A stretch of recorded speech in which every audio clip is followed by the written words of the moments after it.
Saudações, Dux e duquesas tricolores. Aqui quem fala é Duque Tricolor para mais um Polêmicas do Flu. O caso Cap, o caso Furacão, né? Atlético Paranaense, todo mundo sabe, né? É uma coisa horrível colocar o nome de Atlético Paranaense, porque você tem que colocar o A, T, H, L e normalmente o nome nunca vai certinho. Então é muito complicado, eu coloco Furacão, mas eu tenho que colocar somente na parte ali, mas você vai entender sobre isso. Que é realmente sobre uma polêmica que está acontecendo dentro do X. Então nesse caso é polêmicas na Flux, você vai ter o X ali, antigamente era FluTT. E vamos comentar sobre esse assunto, que realmente é uma história. Eu poderia também colocar no Rememória Tricolor, mas virou uma polêmica, então vai ser justamente naquela situação. Mas antes disso, entenda uma coisa, que YouTube Live vai acontecer algum dia, tá bom? Infelizmente com a internet realmente sempre estando naquela complicada, não terá. Vamos lá. Bom, a gente vai ver aqui e também vai ver o contexto propriamente dito, que é isso aqui, ó. Duvido o Atlético Paranaense criar painéis com o número 96 para os torcedores mostrarem no jogo contra o Fluminense. Será o jogo que para eles nos pagarem 96. É o pacto. E aí colocou duas pessoas, né? Que é o Marcel B e o Cedenia da Voz da Arena, né? Que é o pai de Pedro e da Júlia, jornalista pós-graduado em gestão pública, né? Então tem alguns jornalistas e os dinheiros do Atlético. É o perfil de dinheiros torcedores do Atlético, o perfil não oficial de parcerias VDM. Vamos lá. Então é mais ou menos isso que ele colocou, né? Isso aqui, para quem não sabe, isso aqui é feito por inteligência artificial. E de fato, né, é uma proposta do que eles querem por conta do 96 do Fluminense. Porém, olha aqui embaixo o que adicionaram, né, dos eleitores. Que sim, eu vou colocar como útil, ó. Cita, fácil entender, apresenta, linguagem parcial e neutra. Eu vou colocar dessa maneira. Mas vamos lá. O que está escrito aqui como variada como útil? O Atlético Paranaense não tem pelo que se vingar. O clube foi banido do futebol brasileiro em 96 por um caso de manipulação de resultados envolvendo o atual presidente Mário César Petralha. E aqui tem aqui justamente a informação. Vamos aqui no bloco do acervo para a gente comentar sobre essa situação, tá bom? O escândalo de manipulação de jogos que evitou o rebaixamento do Fluminense. Como a revelação de conversas suspeitas entre católicos de futebol, abriu brecha para a virada de mesa histórica que beneficiou também o Bragantino em 97. Então, não somente o Fluminense. Aí aqui, para quem não sabe, esse aqui era o Álvaro Barcelos, mesmo nome do que é, né? Álvaro, né? Preso Fluminense, festa de virada de mesa em 97. Aliás, essa imagem também ela é também utilizada em 99, para você ver só a situação. Estava tudo certo para o início do campeonato, de mais uma edição do Campeonato Brasileiro, quando o país da bola foi sacudido por uma bomba. Naquela quarta-feira, dia 7 de maio de 97, o Jornal Nacional da TV Globo exibiu uma reportagem de quadros gravados em fita cassete, nos quais então o presidente da Comissão de Arbitragem do Futebol, a CONAF, Ives Mendes, era ouvido pedindo dinheiro a dirigente de futebol para financiar seu plano de se eleger deputado federal no ano seguinte. Em troca, ele oferecia benefícios como a escalação de juízes que poderiam manipular resultados dos jogos. Vamos continuar aqui. Mendes havia pedido demissão do cargo horas antes de exibição da reportagem, mas alegando que vinha recebendo ameaças de morte. O dirigente nunca admitiu a prática de corrupção indicada pelas fitas e nem jamais foi réu em ação criminal, uma vez que as gravações entregues anonimamente ao repórter Marcelo Rezende, da Globo, foram feitas sem autorização da justiça. Mas o caso teria grande repercussão no futebol, levando a histórica virada de mesa, entre aspas, que evitou naquele ano o rebaixamento Fluminense e Bragantino para a segunda divisão do Campeonato Brasileiro. Mas como foi isso, né? Vamos explicar sobre isso.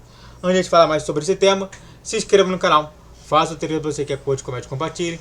Redes sociais que estamos vídeo todo dia 10, 12, 20 horas. Fixe a tela e vamos continuar falando mais sobre.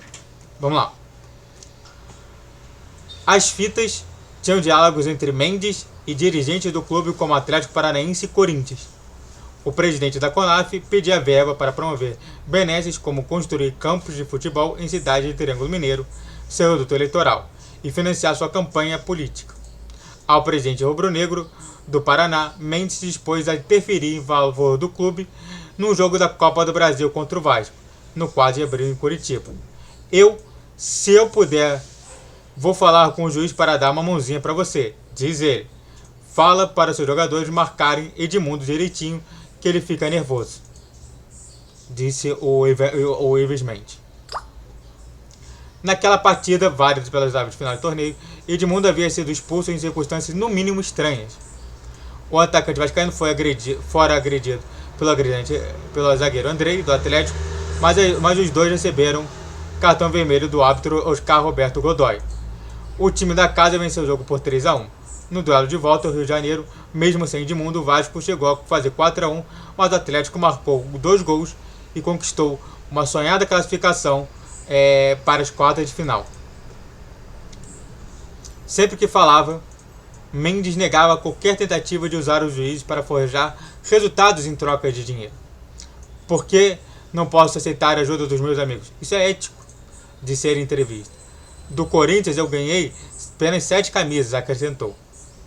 O então presidente do Atlético Paranaense, Mauro César Petralha, que hoje ainda continua no Atlético Paranaense como presidente, seu quarto mandato frente ao clube solista, reconheceu apenas Mendes ou procurou de forma insistente pedindo ajuda financeira para pagar dívidas, mas também sempre negou que tenha evitado qualquer valor ao então presidente da CONAF.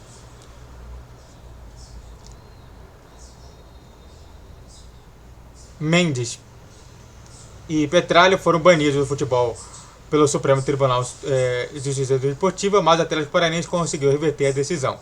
Já o time punido com suspensão de 360 dias. Nesse período, não poderia disputar nenhuma competição do país. Assim, o Fluminense, que havia terminado em 96 em penúltimo lugar e estaria rebaixado na Série B, junto com o Bragantino, último colocado, ficaria com a vaga do Atlético Paranaense na elite de 97. Não foi o que ocorreu, mas numa virada de mesa histórica, a Confederação Brasileira de Futebol deu um jeito de acomodar todo mundo. Então não foi, até agora não teve nenhuma participação do Fluminense, né? Então, vamos continuar aqui. A suspensão impediu o time de Curitiba para disputar o brasileiro, mas segundo o artigo 207 do Código Brasileiro Disciplinar de Futebol, como o Atlético Paranaense já havia inscrito a competição, era obrigado a participar. Assim, numa reunião realizada em 20 de junho de 97, quando o então presidente da CBF, Ricardo Teixeira, celebrava seus 50 anos, a diretoria da cidade se baseou numa ginástica estatutária para decidir que o clube paranense disputaria sim o torneio, perdendo só o direito de jogar seu estádio, além de 5 pontos na classificação ao final do calendário. Estamos quase acabando, fica tranquilo. Para não contrariar o Fluminense, que já estava certo de participar da primeira divisão, a CBF ignorou o próprio estatuto e adicionou o tricolor do Rio ao brasileiro de 97, apesar do rebaixamento de 96. Da mesma forma, revelou que o Bragantino terminara na última posição e incluiu o time de São Paulo também. Assim, o campeonato contou com clubes que disputaram o certame no início do ano anterior, mais União São João de Araras de ACP e América do Rio Grande do Norte, que haviam conquistado seus lugares na elite ao chegar no topo da divisão em 96. Pela primeira vez, o Campeonato Brasileiro teria 26 times. Os principais clubes de São Paulo divulgaram um manifesto condenando a decisão da CBF. O então ministro do Esporte do governo, Fernando Henrique Cardoso, Edson Arantes do Nascimento, o Rei Pelé, não poupou críticas à entidade. Como cidadão brasileiro, estou envergonhado, disse ele, por causa dos fatos com esse. Apesar do Brasil ser tetracampeão mundial, quando viajo ao exterior só me pergunto sobre o desmando dos católicos do país. O ex-craque não parou aí. A CBF fez tudo o que quis, tomou uma decisão de respeitar o povo. Fora do campo, o futebol é uma vergonha. E aí termina aqui que o resto da história a gente fica lembrando, né? Sobre a situação toda. Então, é só você aqui, também tem aqui o próprio Marco, tem também o próprio Folha, que também faz a mesma menção. Ou seja, a Folha de São Paulo e também o Globo comentam sobre esse assunto. Tá bom? E é isso. Tem algum motivo para falar de 96? Aqui não tem. Muito obrigado a todos que assistiram, eu fico por aqui. Se inscreva no canal, faça o triplo que curte, comente, compartilhe. Redes sociais na descrição deste vídeo. Vídeo todo dia 10, 12, 20 horas. Fixa a tela. Saudações tricolores. Até a próxima. Valeu, guerreiro tricolor.